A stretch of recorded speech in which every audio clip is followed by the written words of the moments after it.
सातवार नौ त्योहार के शहर बनारस में कार्तिक पूर्णिमा को अन्नकूट का त्योहार मनाया गया।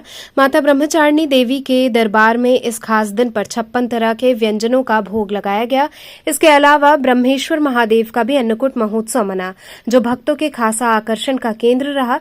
सुबह मंगला आरती के बाद भक्तों के लिए माता का दरबार खोल दिया गया। ब्रह्मचारिणी देवी मंदिर के महंत राजेश्वर सागरकर ने बताया कि इस बार कच्चे पक्के व्यंजनों से मां का दरबार सजाया गया है। मां ब्रह्मचारिणी देवी मंदिर में अन्नकूट महोत्सव की ये परंपरा सदियों पुरानी है। इसमें अलग अलग पकवान का भोग लगाया जाता है। अलग अलग तरह की मिठाइयों के अलावा बनारसी पान, दाल, चावल सहित 56 तरह के व्यंजन चढ़ाए जाते हैं। ऐसा है कि कार्तिक शुक्ल पक्ष पूर्णिमा को भगवती ब्रह्मचारिणी दुर्गा देवी का अन्नकूट महोत्सव का कार्यक्रम होता है।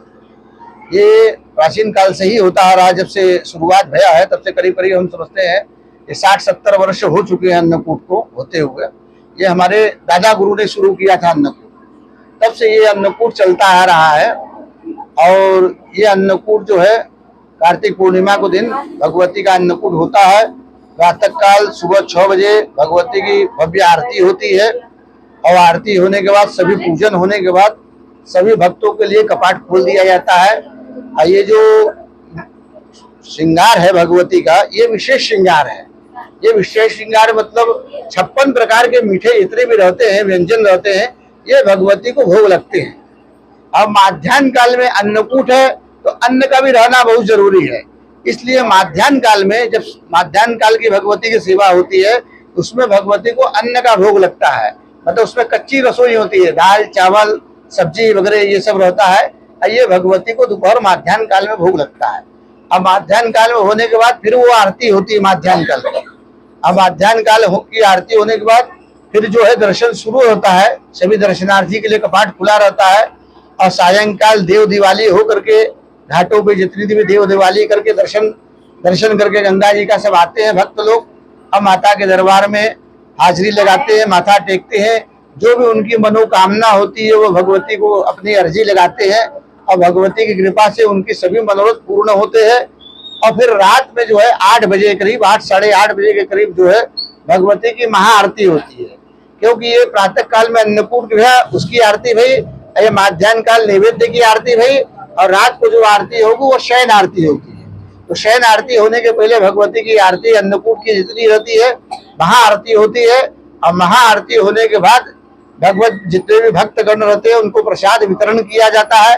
और प्रसाद वितरण करने के बाद फिर जब जितना है भगवती को जो है फिर विश्राम किया जाता है। फिर ये सामग्री जितनी रहती है हटती है, फिर भगवती को शैल लगा करके विश्राम दिया जाता है।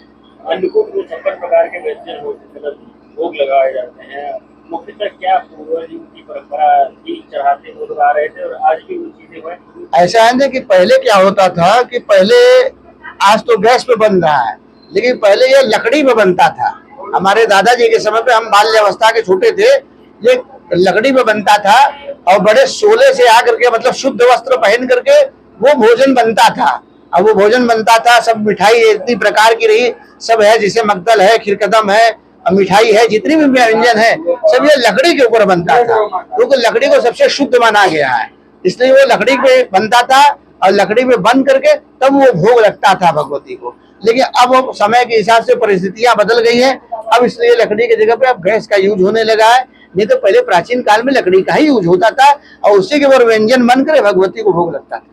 भगवती माता प्रांगण में एक और विग्रह है महादेव जी का, इनके बारे में बताइए। इनका ये ब्रह्मेश्वर महादेव है, ये ब्रह्मचारिणी है, ये ब्रह्मेश्वर महादेव है। ब्रह्मेश्वर सांब सदाशिव, ये भी अति प्राचीन काल है, काशी खंडोक्त है, समझ रहे ना।